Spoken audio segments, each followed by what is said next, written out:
अगर तुम last year cat का एग्जाम देने जाते और तुमको डीएलआर की कोई भी थ्योरी नहीं आती तो भी तुम 99 परसेंटाइल ला सकते थे। मोस्ट लोग गलती क्या करते हैं, वो डीएलआर को गलत अप्रोच करते हैं। उनको लगता है कि अगर उनसे कोई क्वेश्चन सॉल्व नहीं हो पा रहा है तो कोई थ्योरी गैप है। थ्योरी गैप नहीं है। What you have to understand is that you have to learn to think simply. तुम्हारे सामने जो लिखा हुआ है, भारी अंग्रेजी में लिखा हुआ है, उसको सिंपल वर्ड्स में अंडरस्टैंड करके आगे मूव करते आना चाहिए।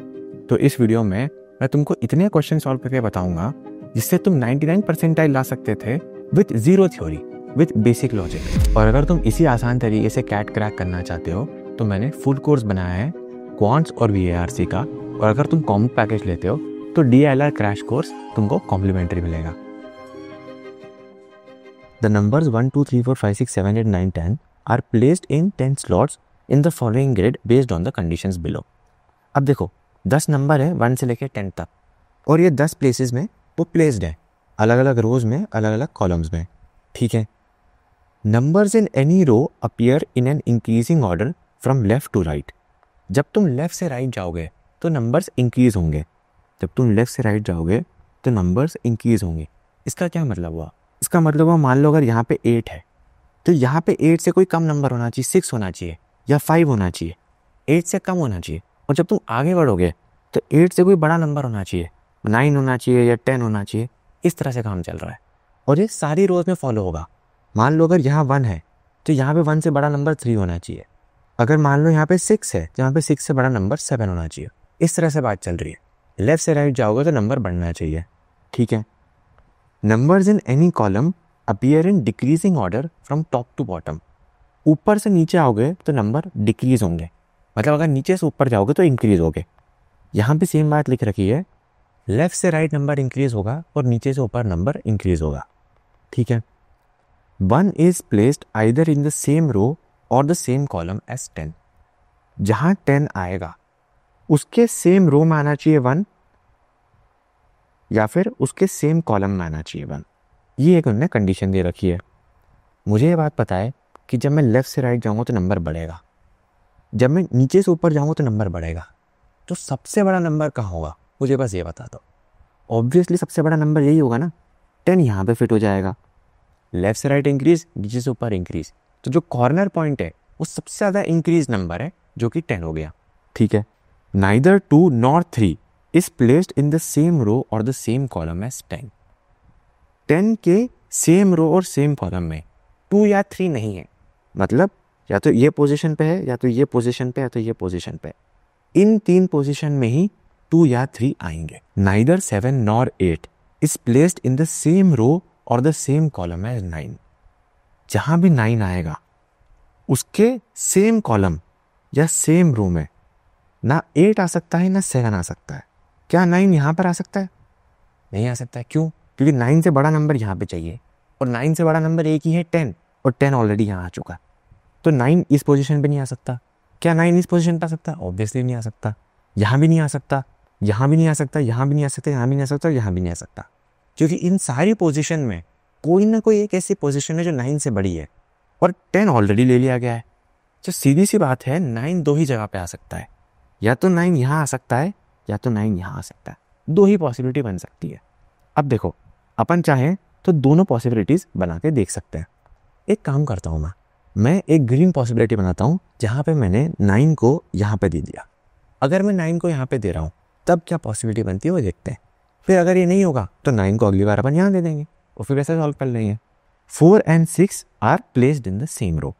4 और 6 साथ में आएंगे, मतलब 4 ऐसा आएगा, 6 आएगा और उसका पेयर आएगा।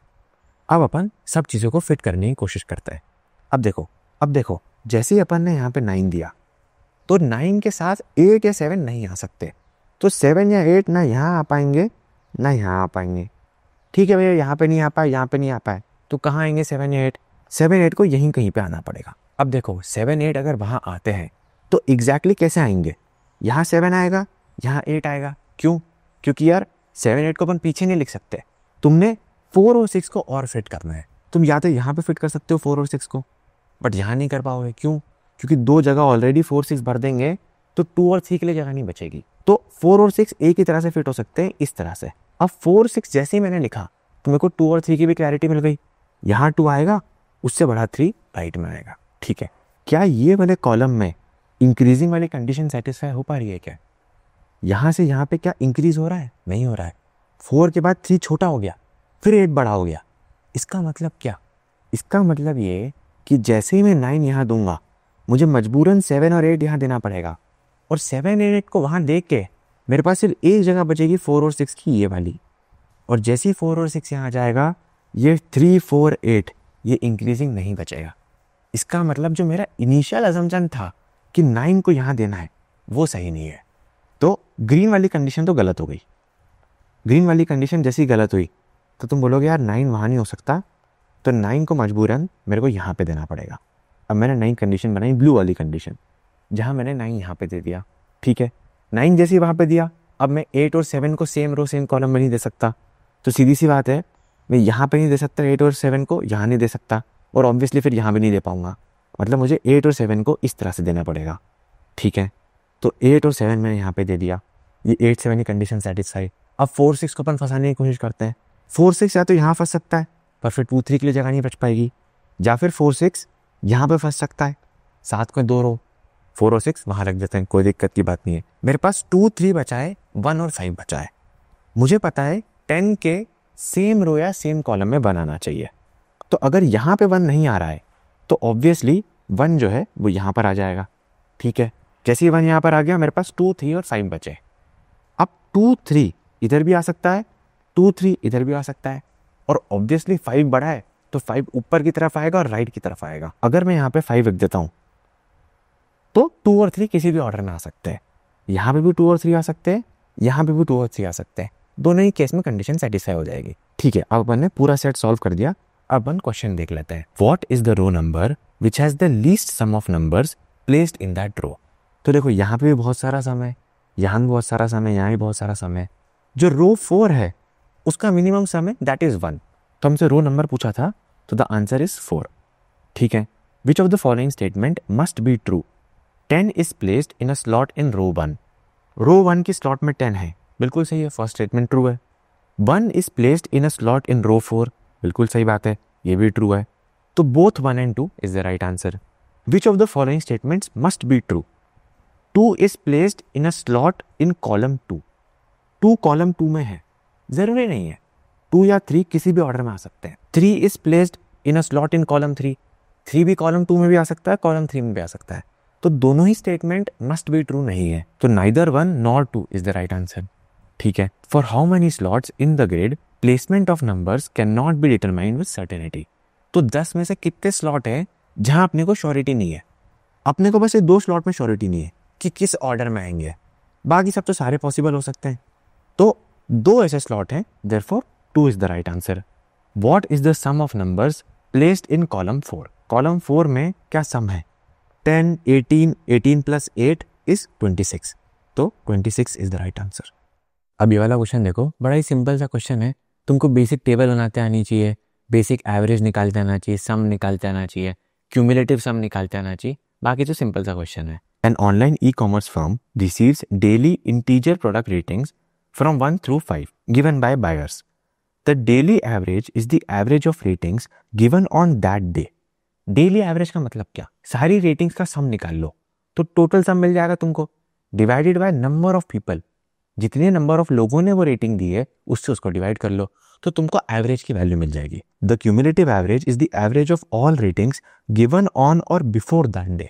तो एक तो डेली एवरेज हो गया, जिसमें उस दिन में जितनी भी रेटिंग दी गई है उसका एवरेज निकालना, और एक होगा क्यूमुलेटिव एवरेज, मतलब आज से पहले और आज को मिला के जितनी भी रेटिंग दी गई है और जितने भी लोगों ने रेटिंग दी है उसका एवरेज। तो जब तुम नॉर्मल एवरेज निकालोगे तो तुम उस दिन के जितनी भी रेटिंग थी उसका सम निकाल लोगे, और उस दिन जितने भी लोगों ने रेटिंग दी थी उससे डिवाइड कर दोगे, तो वो उस दिन का एवरेज आ जाएगा। मगर जब तुम क्यूमुलेटिव एवरेज निकालोगे तो तुम बोलोगे आज और आज से पहले जितनी भी रेटिंग दी गई है उसका सम निकाला जाए, मतलब क्यूमुलेटिव सम निकाला जाए, डिवाइडेड बाय आज और आज से पहले जितने भी लोगों ने रेटिंग दी है उससे डिवाइड कर दिया जाए, तो क्यूमुलेटिव एवरेज आएगा। अब इसमें एक और बात सोचने वाली है, जो डे 1 होगा, डे 1 के दिन क्यूमुलेटिव और नॉर्मल एवरेज सेम रहेगा। क्यों? डे 1 का मतलब क्या होता है? डे 1 का मतलब आज का तारीख ले लो और आज से पहले ले लो, तो आज से पहले तो कुछ था ही नहीं, तो डे 1 का जो भी एवरेज होगा उसके क्यूमुलेटिव के बराबर होगा। ये एक बेसिक लॉजिक की बात है, ठीक है। The rating system began on day 1 and the cumulative averages were 3 and 3.1 at the end of day 1 and day 2 respectively. The distribution of ratings on day 2 is given in the figure below. तो नीचे जो figure दिया हुआ है उसमें day 2 का distribution दिया हुआ है। अब देखो डे 1 के बारे में अपने को क्या पता है, सिर्फ उसका क्यूमुलेटिव एवरेज पता है, और उसका क्यूमुलेटिव एवरेज मतलब उसका एवरेज ही हो गया। On the other hand day 2 का अपने पास क्यूमुलेटिव एवरेज है, बट डे 2 का अपने को डिस्ट्रीब्यूशन मालूम है। मतलब 5 रेटिंग कितने लोगों ने दी, 10 लोगों ने दी। 4 रेटिंग कितने लोगों ने दी, 20 लोगों ने दी। 3 रेटिंग कितने लोगों ने दी, 5 लोगों ने दी। तो अपने को पता है कितने लोगों ने क्या रेटिंग दी। फिर क्या दे रखा है, the following information is known about the ratings on day 3। अब इस पॉइंट ऑफ टाइम पे sit back, relax and think what all different things we know. We know average and cumulative average of day 1 and day 2। We know distribution of day 2 and we know many clues about day 3, जिससे अपन day 3 का distribution figure out कर लेंगे। अब इस point of time पे सबसे important चीज ये है कि तुम टेबल कैसे बनाओगे। अब ये देखो मैंने 2 टेबल बना दी। टेबल नंबर 1 को देखो पहले। टेबल नंबर 1 क्या बोल रही है, टेबल नंबर 1 बोल रही है कि डे 1, डे 2, डे 3 पे किसी नंबर ऑफ लोगों ने रिव्यू दिया होगा, तो वो नंबर लिख दिया मैंने, मतलब नंबर ऑफ पीपल जिनने रिव्यू दिया था, उनका जो भी एवरेज होगा, फिर उनका जो भी सम होगा। अब देखो काफी लोग क्या करते हैं, एवरेज को सम डिवाइडेड बाय नंबर लिखते हैं, बट मैंने मेरे फुल कोर्स में एक बहुत अच्छी टेक्निक बताई थी। मैंने तुमको बोला था number into average equal to sum. अगर ये लेके चलोगे तो काम काफी आसान हो जाएगा।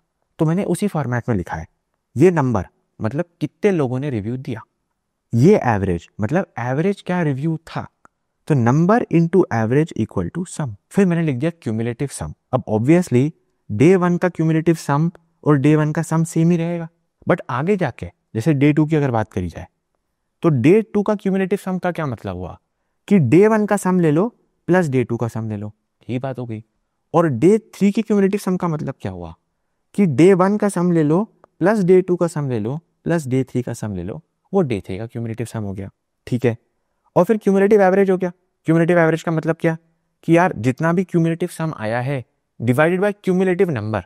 जैसे अगर मुझे 3.1 निकालना है, इसका मतलब क्या हुआ कि जो भी मेरा क्यूमुलेटिव सम आया था डे 2 तक जितनी भी रेटिंग हो गई थी वो सारी रेटिंग का सम डिवाइडेड बाय जितने भी नंबर ऑफ पीपल डे 1 और डे 2 में रेटिंग दे चुके हैं। तो ये x हो गया, ये y हो गया, तो basically divided by x plus y, उस तरह से काम चल रहा है, ठीक है। तो एक टेबल है जनरल इंफॉर्मेशन वाली, और फिर सेकंड टेबल मैंने बनाई है जो डिटेल्ड इंफॉर्मेशन की है, जहां पे मैंने डे 2 और डे 3 का एग्जैक्ट ब्रेकडाउन लिखा है कि कितने लोगों ने कितनी रेटिंग दी है। जैसे अपने को वो ग्राफ दे रखा था, उस ग्राफ को मैंने ऐसा 1 to 1 यहां उतार दिया। क्या रेटिंग 5 10 लोगों ने दी थी डे 2 पे, रेटिंग 4 20 लोगों ने दी थी डे 2 पे, वही चीज थी पीछे खोल के देखो, ये वाला ग्राफ देखो, इसने क्या बना रखा है, ये तो बना रखा है 5 रेटिंग 10 लोगों ने दी थी, 4 रेटिंग 20 लोगों ने दी थी, वही चीज को मैंने टेबल फॉर्मेट में लिख दिया, ठीक है। और क्या दिया हुआ है, और ये सारी इंफॉर्मेशन दी है, तो ये सारी इंफॉर्मेशन ही मैंने टेबल में फिल कर दी। कैसे कर रखी है, the following information is known about ratings on day 3। 100 buyers gave product ratings on day 3। Total 100 लोगों ने रेटिंग दी, तो नंबर ऑफ पीपल जिनने रेटिंग दी वो 100 हो गए। अब वही 100 यहाँ भी हो गया 100। The modes of the product ratings were 4 and 5। जो भी 4 and 5 थी रेटिंग वो मैक्सिमम रेटिंग थी। मोड का मतलब क्या होता है, मैक्सिमम। अब वो दोनों साथ में मोड थी, इसका मतलब क्या, दोनों अपने आप में इक्वल भी थी, तभी दोनों साथ में मैक्सिमम थी। तो मैंने यहाँ पे इस तरह से लिख दिया मोड। इसका मतलब क्या जो भी रेटिंग 5 और रेटिंग 4 रही होगी वो आपस में बराबर भी थी और मैक्सिमम भी थी, बाकी सबसे बड़ी थी, ठीक है भैया। ये इंफॉर्मेशन ने लिख दी। उसके अलावा क्या दिया हुआ है, उसके अलावा दिया हुआ है the number of buyers giving each product rating are non zero multiples of 10। तो जितने भी नंबर ऑफ बायर्स हैं, यहाँ जो भी इंफॉर्मेशन आएगी ये सब मल्टीपल ऑफ 10 में चलेगी, 10, 20, 30, 40, 50 इस तरह से चलेगी। The same number of buyers gave product rating of 1 and 2। अब कितने लोग थे, ऑब्वियसली मल्टीपल ऑफ 10 होंगे, पर वो सेम होंगे। तो मैंने बोल दिया कि जो भी पर्सन थे जिनने 1 रेटिंग दी और जो भी पर्सन थे जिनने 2 रेटिंग दी वो x हो गए। तो मैंने x बराबर कर दिया कि ये भी x है, ये भी x है। बहुत बढ़िया। और इसके आगे इंफॉर्मेशन दी हुई है that number is half the number of buyers who gave rating 3। जिनने भी रेटिंग 3 दी, वो जो नंबर था उसका हाफ है 1 और 2 का नंबर, मतलब 3 का नंबर डबल है। तो अगर ये x हो गया तो ये 2x हो गया। अब इस इंफॉर्मेशन को यूज करके क्या मैं डे 3 का ब्रेकडाउन डिसाइड कर सकता हूँ, वो अपन देखते हैं। टोटल सम मुझे 100 चाहिए, ठीक है। टोटल सम 100 चाहिए, मल्टीपल ऑफ 10 चाहिए, मतलब 10, 20, 30 इस तरह से चाहिए। ये दोनों नंबर मैक्सिमम होने चाहिए। ये जो भी नंबर है उससे ये नंबर आधा होना चाहिए। मतलब सीधी सी बात है, जो भी x की वैल्यू होगी सबसे छोटी वैल्यू होगी, ये दोनों सबसे छोटी वैल्यूज होंगी, क्योंकि ये तो उसके डबल वैल्यू हो गई, और फिर उसके ऊपर तो मैक्सिमम वैल्यू चल रही है। तो x की वैल्यू मिनिमम से मिनिमम क्या हो सकती है, तुम खुद ही सोचो। मल्टीपल ऑफ 10 चाहिए, तो मिनिमम से मिनिमम x की वैल्यू हो सकती है 10। अगर ये 10 हो गया तो ये भी 10 हो गया, दोनों 10 हो गए तो ये 20 हो गया, वो उसका डबल है। अब टोटल 100 में से मैं ऑलरेडी 40 यूज कर चुका हूँ। अगर मैं 40 यूज कर चुका हूँ तो मेरे पास बचा कितना है, मेरे पास बचा है 60। इन दोनों में मिला के मुझे 60 और देना है। अब 60 और मैं कैसे दे सकता हूँ, मुझे मैक्सिमम नंबर देना और इक्वल नंबर देना है। मतलब सीधी सी बात है, मुझे यहाँ पे 30 30 दे देना है।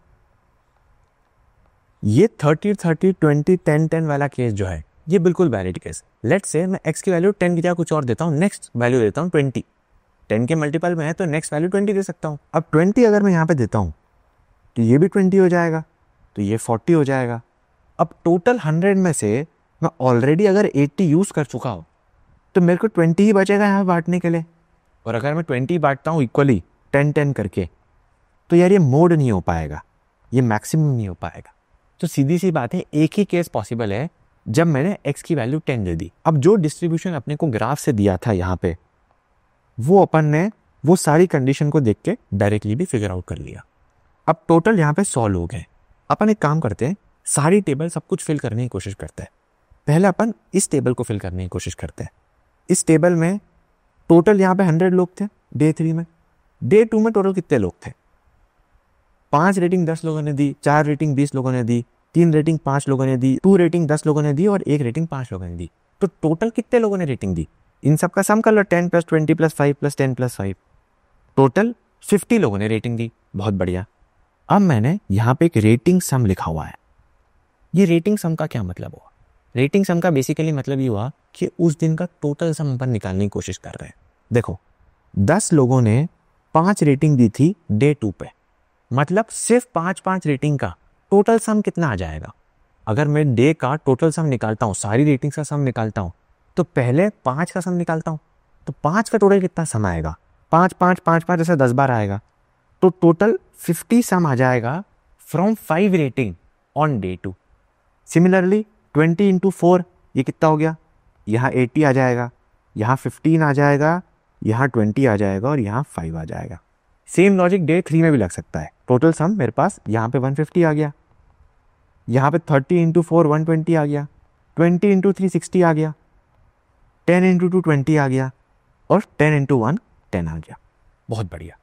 डे 2 के एंड पे जितनी भी रेटिंग थी उनका टोटल सम कितना आया, कुछ नहीं करना है, इस पूरी चीज़ को ऐड कर लेते हैं। कितना होगा, 50 + 18 + 15 + 20 + 5 दैट इज इक्वल्स टू 170। ठीक है, ये 170 हो गया और डे 3 का सम हो गया 360। बहुत बढ़िया। अब इस सारी इंफॉर्मेशन को मैं ऊपर की टेबल में कहाँ कहाँ फिल कर सकता हूँ। देखो डे 2 पे कितने लोगों ने रेटिंग दी, कितने नंबर ऑफ लोगों ने रेटिंग दी, 50 लोगों ने रेटिंग दी। डे 2 का सम था 170। बहुत बढ़िया। डे 3 का सम कितना था, 360। बहुत बढ़िया। अब मैं चाहूँ तो डे 3 और डे 2 का एवरेज भी निकाल सकता हूँ। कैसे निकालूंगा, 360 सम था और 100 लोगों ने रेटिंग दी, तो 360/100 3.6 एवरेज हो गया। और अगर मुझे सिर्फ डे 2 का ही निकालना है तो 170/50 3.4 एवरेज हो गया। बहुत बढ़िया। ये सब अपन ने अभी तक फिगर आउट कर लिया है। अब देखो मुझे डे 1 का क्यूमुलेटिव एवरेज पता है। अब मुझे पता है कि यार क्यूमुलेटिव सम और सम डे 1 के लिए तो सेम ही रहेगा। अब क्योंकि क्यूमुलेटिव सम और सम सेम आ रहे हैं और नंबर भी सेम आएगा, फिर आज और आज से पहले कितने लोगों ने रेटिंग की, उतने लोगों ने रेटिंग दी ना जितने डे 1 में रेटिंग दी, तो एवरेज और क्यूमुलेटिव एवरेज भी सेम आ जाएगा। ये बात अपन ने स्टार्टिंग में भी करी थी। तो क्योंकि ये 3 है तो ये भी 3 हो जाएगा। बहुत बढ़िया। Cumulative average and average is same because it is the first day. ठीक है। अब मुझे नहीं पता कितने नंबर ऑफ पीपल डे 1 पे थे, डे 1 पे कितने लोगों ने रेटिंग दी, मुझे कोई आइडिया नहीं, तो मैं उसको x मान लेता हूँ। जैसे मैंने x माना तो मैं तुमको क्या बताया था कि यार number into average equal to sum, इस तरह से लिखो, बहुत आराम से काम हो जाएगा। तो सम हो जाएगा 3x और क्यूमुलेटिव सम कितना हो जाएगा, वो भी 3x ही हो जाएगा, ये भी 3x हो गया। बहुत बढ़िया। अब मुझे बताओ ये वैल्यू तुम कैसे निकालोगे। तुमको अगर डे 2 का क्यूमुलेटिव सम निकालना है, मतलब डे 1 का सम प्लस डे 2 का sum, this 3x plus this 170 that will give you day 2 का cumulative sum, that is equals to 3x plus 170। और कोई तुमसे पूछे कि डे 3 का क्यूमुलेटिव सम कितना होगा, 3x प्लस 170 प्लस 360, तो ये हो गया 3x प्लस 530। बहुत बढ़िया। अब वन क्वेश्चन देख लेते हैं, अपन ने मेजॉरिटी चीज तो सॉल्व कर ही दी है। How many buyers give rating on day 1, मतलब x की वैल्यू पूछी गई है। तुम बोलोगे यार x की वैल्यू फिगर आउट करने के लिए मैं ये 3.1 का नंबर यूज कर सकता हूँ, तो क्यूमुलेटिव सम कितना है 3x प्लस 170, आज तक का जितना भी सम आया, डिवाइडेड बाय आज तक कितने लोगों ने रेटिंग दी है, x प्लस 50, इतने लोगों ने रेटिंग दे दी, divided by x plus 50 is equals to 3.1।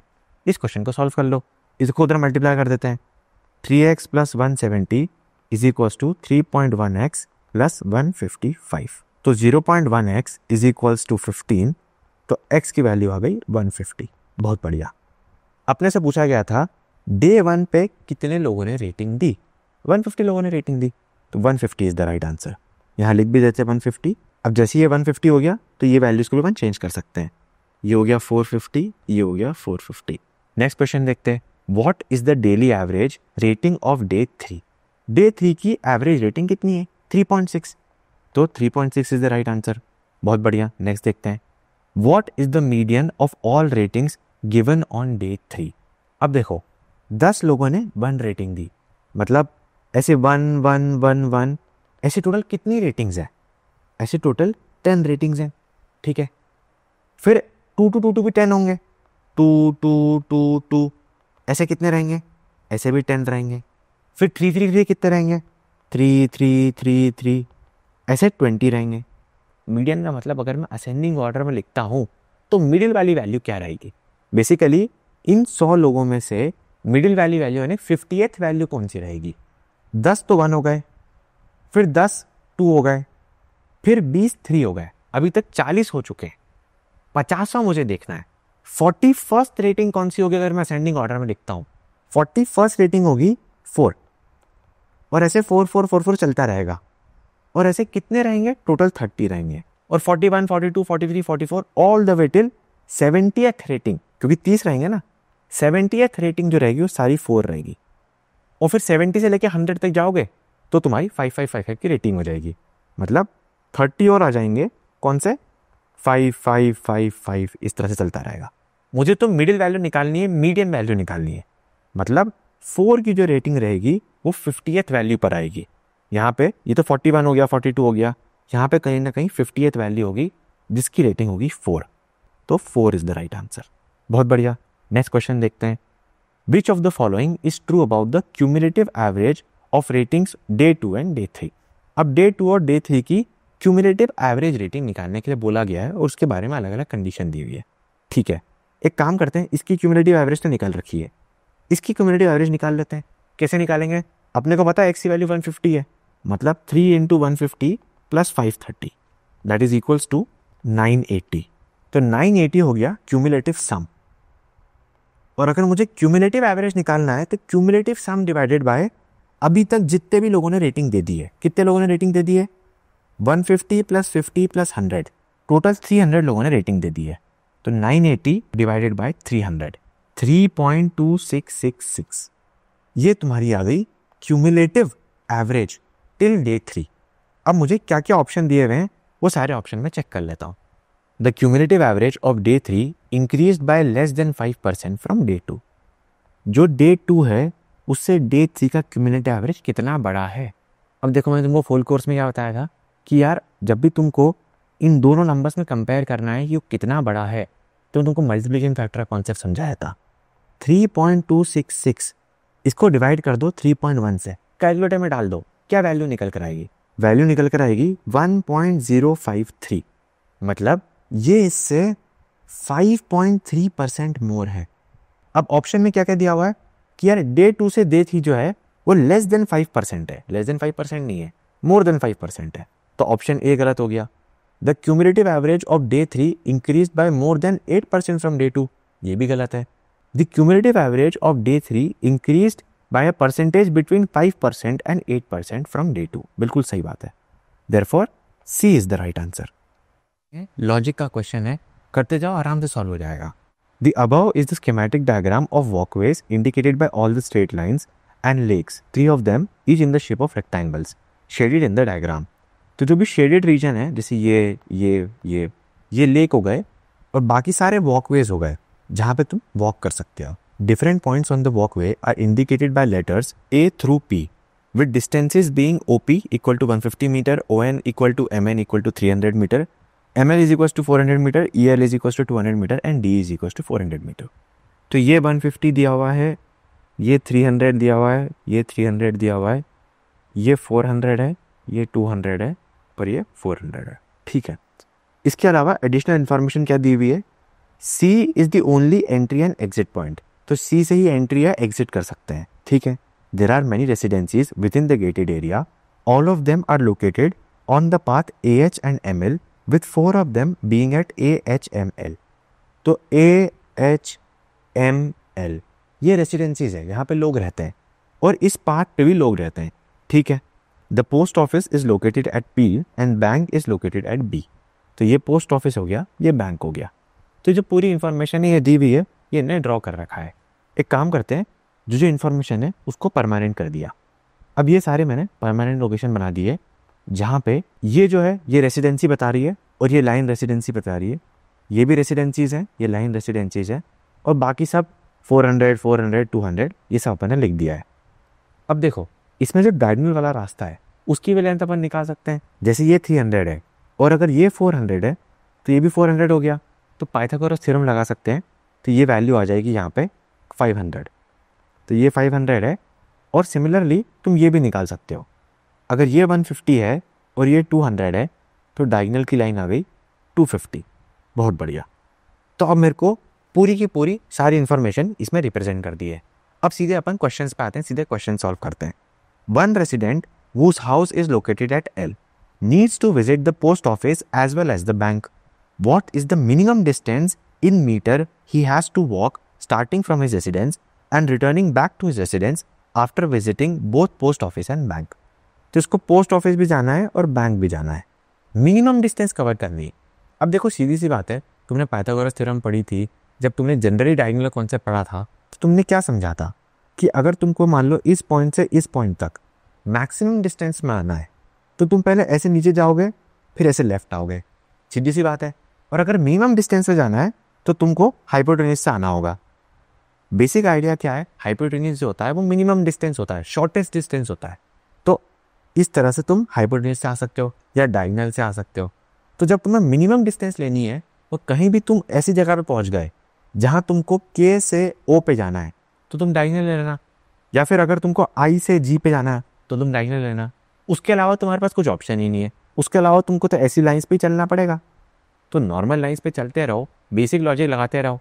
अब देखो तुमको क्या करना है, तुमको L से पहले पोस्ट ऑफिस जाना है तो तुम ऑब्वियसली पहले यहाँ से यहाँ जाओगे, पोस्ट ऑफिस की तरफ जाओगे।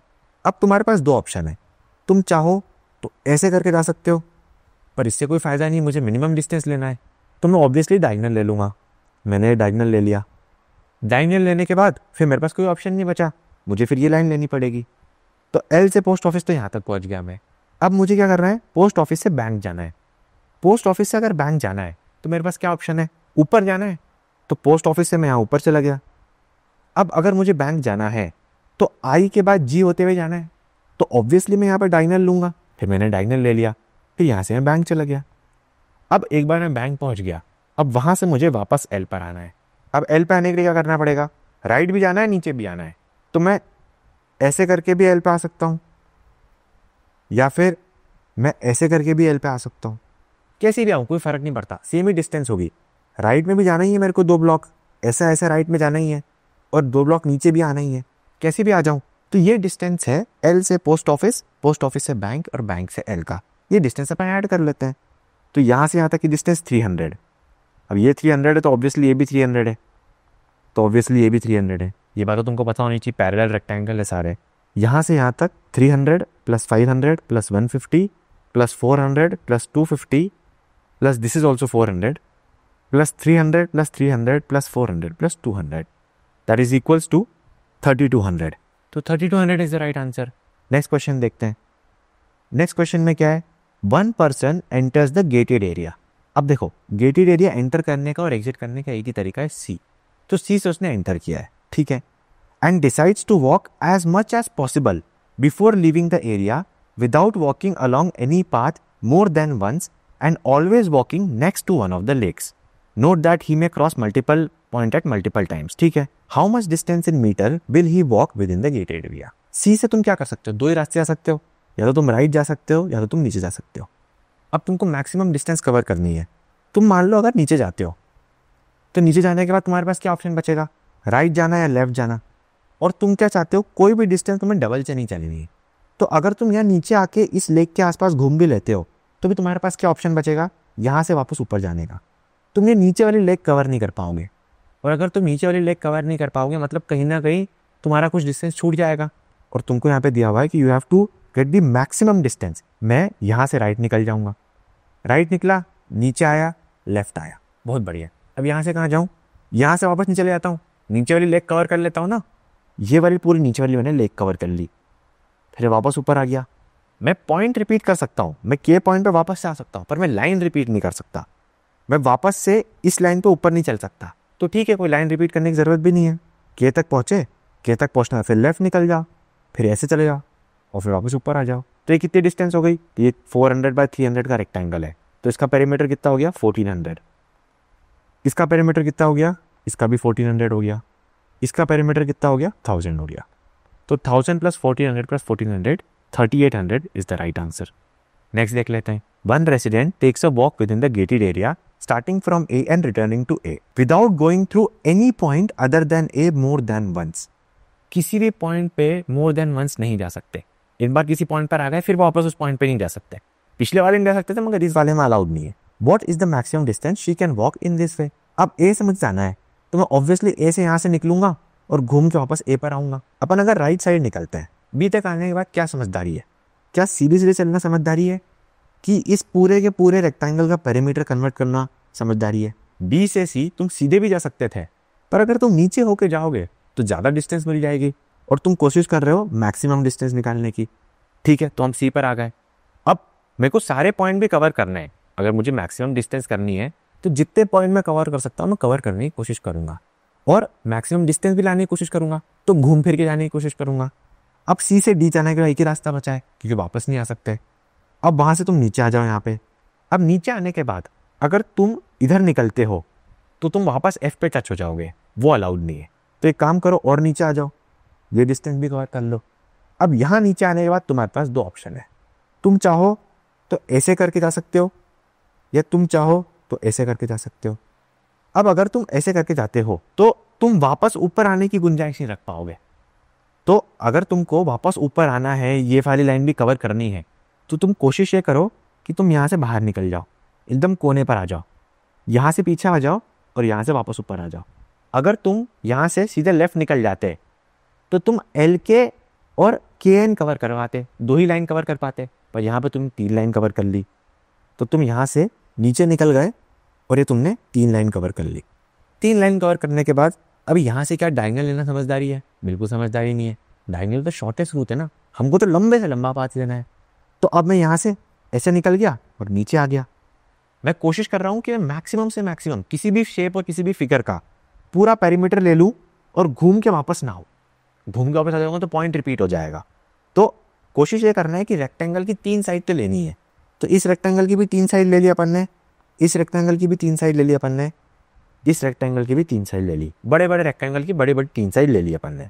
ठीक है, अब यहाँ पहुँच गए। यहाँ पहुँचने का तो एक ही रास्ता है, लेफ्ट जाना है, फिर ऊपर आना है। अब ऊपर आने के बाद में वापस जे नहीं आ सकता, वापस जी नहीं आ सकता, रिपीट नहीं कर सकता। तब मेरे पास एक ही ऑप्शन बचेगा, सीधे निकल जाओ। तो ये जो ब्लू वाला पाथ है ये मैक्सिमम पाथ है ए से लेके ए तक का जो वो लड़की ट्रैवल कर सकती है। ठीक है, अब ये डिस्टेंस को अपने को ऐड करना है।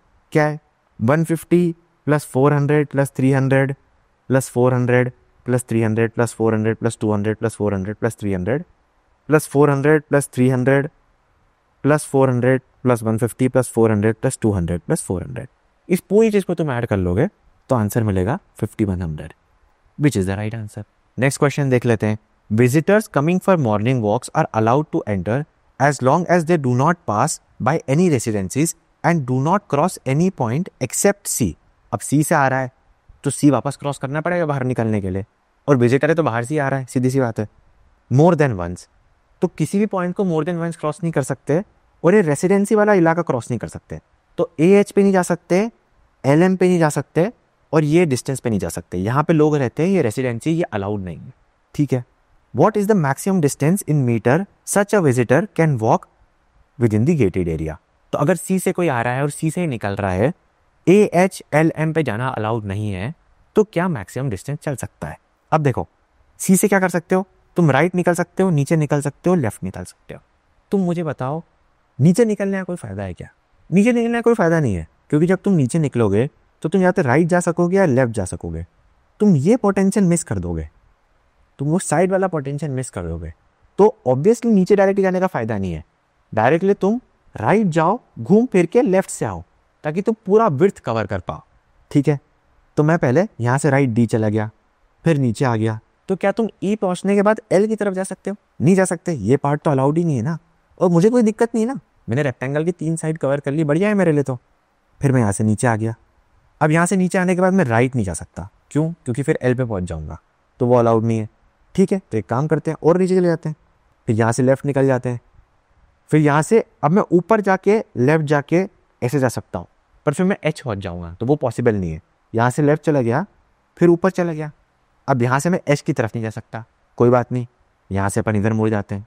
इधर मुड़ने के बाद फिर ऊपर आ गए, फिर ऊपर मिलने के बाद फिर टॉप पे निकल गए, क्योंकि यहाँ राइट वापस F पे नहीं आ सकते, और फिर फाइनली C पहुँच गए। मैक्सिमम से मैक्सिमम डिस्टेंस पूरी कॉर्नर तक मैंने कवर कर ली। अब ये डिस्टेंस अपन ऐड कर लेते हैं। कितनी डिस्टेंस हो गई? 300 plus 400 plus 300 plus 200 plus 400 plus 300 plus 150 plus 400 plus 150 plus 200 plus 400 plus 300। इस पूरी चीज़ को तुम ऐड कर लोगे तो 3500 आएगा, विच इज़ द राइट आंसर।